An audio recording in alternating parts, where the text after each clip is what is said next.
Star Wars The Bad Batch continues to exceed expectations as the action-packed and emotional series heads into its fourth episode.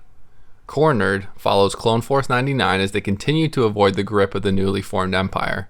The team heads to Pantora, where their attempts to blend in and fix their ship are thwarted by a dangerous bounty hunter. While last week's detour was relatively flat and uneventful, the same criticisms can't be lodged at episode 4. At a brisk 25 minutes, not a second is wasted in Cornered. The episode is really well paced, striking this great balance between methodical build-up and high-octane action. Cornered doesn't propel the overarching narrative of the Bad Batch forward in any significant ways, but it doesn't really need to.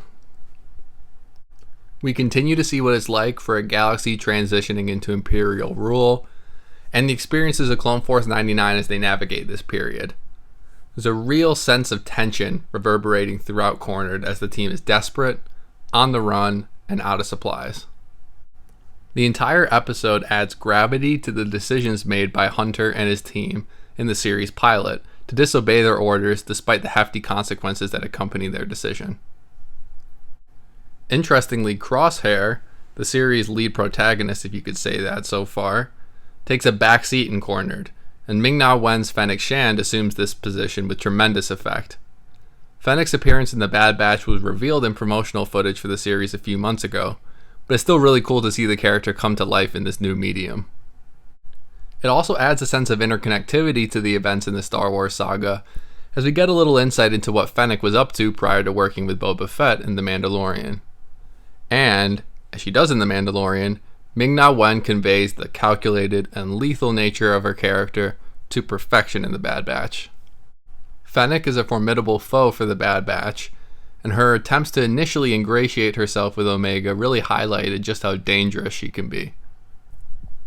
Hunter's paternal instincts kicking in to protect Omega continue to flesh out their father and daughter bond in touching ways. As I've stated in previous reviews, it's clear that the emotional crux of the series will be Omega's relationships with the members of Clone Force 99, in particular Hunter.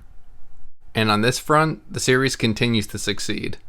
Little moments exchanged between Wrecker and Omega, for instance, are endearing. It's clear that this gang of misfits truly care for the well-being of Omega, and that she's most certainly one of the Bad Batch now. And I would be remiss if I didn't, once again, comment on the stunning animation on display in this week's episode. Pantora is easily one of the most beautiful locations seen in Star Wars animation to date.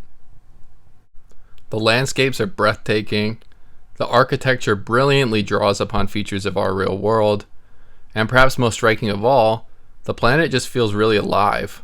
Streets are bustling, people are talking, and vehicles travel in a manner that clearly evokes Coruscant and Attack of the Clones. The activity on the planet evokes what it's like to behold Mos Eisley in A New Hope. Every character in the background has a story. There's always something interesting visually, and the location just feels really lived in. To such an extent, in fact, that Pantora feels like a character unto itself in Cornered, and most certainly a location we hope to revisit soon. We give Star Wars The Bad Batch Episode 4 a 9 out of 10. The Bad Batch continues to impress with a visually stunning and tension-filled fourth episode. Ming-Na Wen's appearance as Fennec Shand is a highlight in an episode that doesn't really advance the overarching narrative of the series significantly, but nonetheless continues to flesh out these characters and their relationships in superb fashion. Thanks so much for watching, everyone, and may the Force be with you.